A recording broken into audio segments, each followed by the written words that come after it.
Welcome to the instructional video on how to use free Pixlr software to edit photos like a pro. In this video, we're going to go over how to access Pixlr and a few of the neat photo editing tools at your disposal. This is a pretty fast-paced video, so don't hesitate to pause or rewind it if you're following along in another window, which is a great way to practice. You'll also get practice in the assignment for this course, so there will be step-by-step directions that you can follow when you get to that point in the module. Let's dive right in. To get started, go to Pixlr.com on your desktop computer. Once you've gone to Pixlr.com, you'll click the downward arrow to reveal the two editing tools, Pixlr Editor and Pixlr Express. Pixlr Editor is a great deal like Photoshop, so if you're familiar with those tools, you might feel more comfortable selecting the Pixlr Editor tool.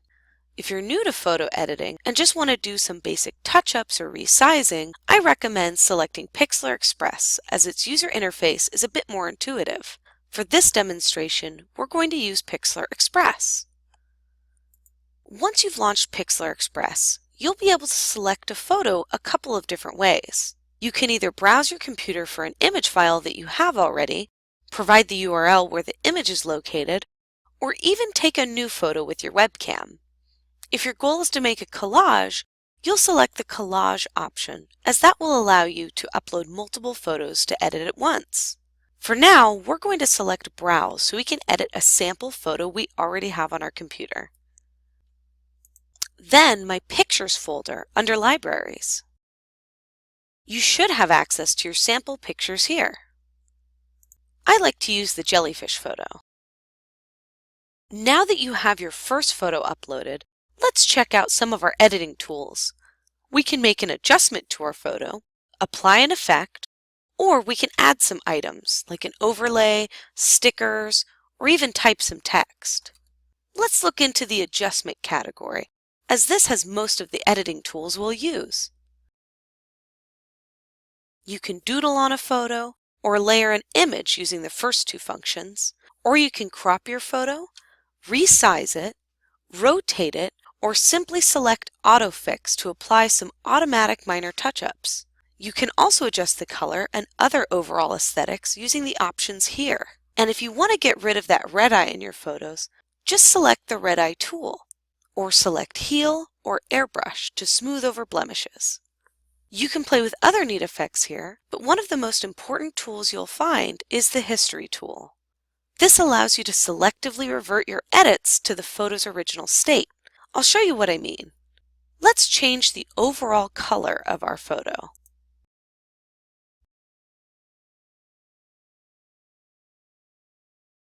Now we'll apply it. Now let's use the History tool to revert back parts of the color to the original state.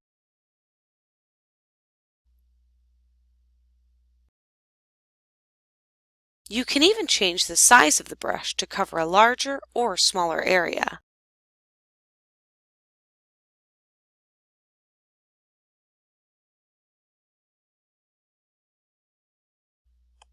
When you're finished, click Apply. Now let's try adding an image of a chrysanthemum from the sample photos.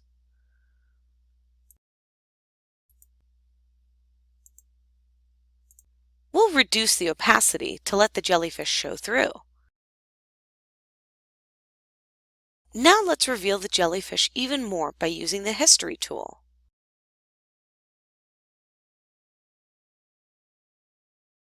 If you overdo it with the History tool, just use the eraser to erase the effect.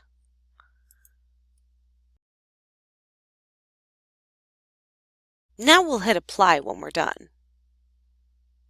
Let's crop the image just a bit so we can make the jelly the main focal point.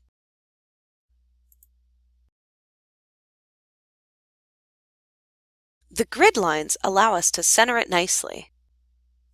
Now we can even choose to resize the image so that it fits better on a website, for example.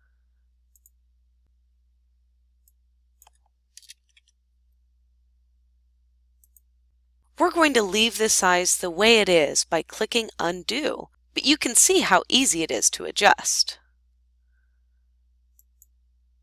So here's our image so far. Looks a little weird, but we're having fun, right? Let's rotate our image.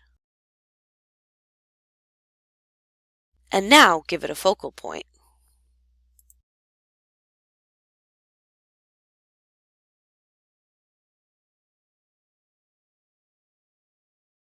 Now let's check out the different effects we can play with. We've got some interesting creative options that look pretty neat. I like the Helena one, so let's stick with that. I can adjust the percentage of the effect here. I like how it looks at 80%, so let's apply it. We can add more than one effect, so let's look at some of the soft options. I like the Jessica look, and I like it so much I'm going to stick with 100%. You get the idea, so let's apply it and move on to overlays. Adding an overlay is a lot like adding an image, but instead of adding your own image to the photo, you can choose from some of these stock images you'd like to add. Let's see the space category. See how the Alferk overlay changes the whole look? I'm going to go a little lighter. Let's say about 60%. And remember that history tool? Let's use it to remove the effect from one of the panels and see how that looks.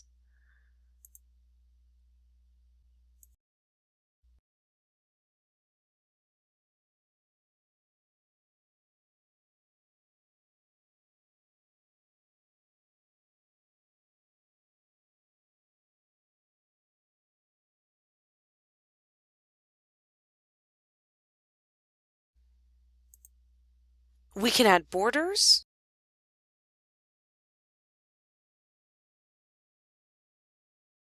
or stickers,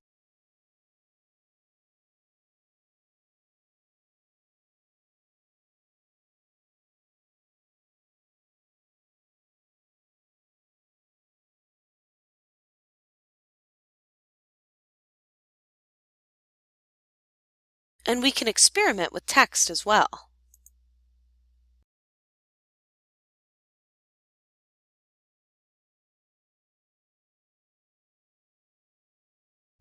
And we can always undo these changes. Okay, I'm reasonably happy with my image, so now I'm ready to save my photo. Click Save in the top left. I can rename my image, make sure the quality is at 100%, and hit Save to select where we want the image to go. I'll save it right back into my pictures library so I can find it easily again, but you can always save it onto your desktop too. And there you have it. Editing photos with Pixlr is a breeze. You've been able to log into Pixlr, select your editing tool, and make some pretty major changes to your photo. You are also able to save your photo so you can send it or upload it later, anywhere you'd like. That's it for Pixlr. Remember, there's a great mobile app you can check out too, so be sure to try it out sometime. If you have any questions or need additional support, just email training@hartnell.edu. Thanks for watching.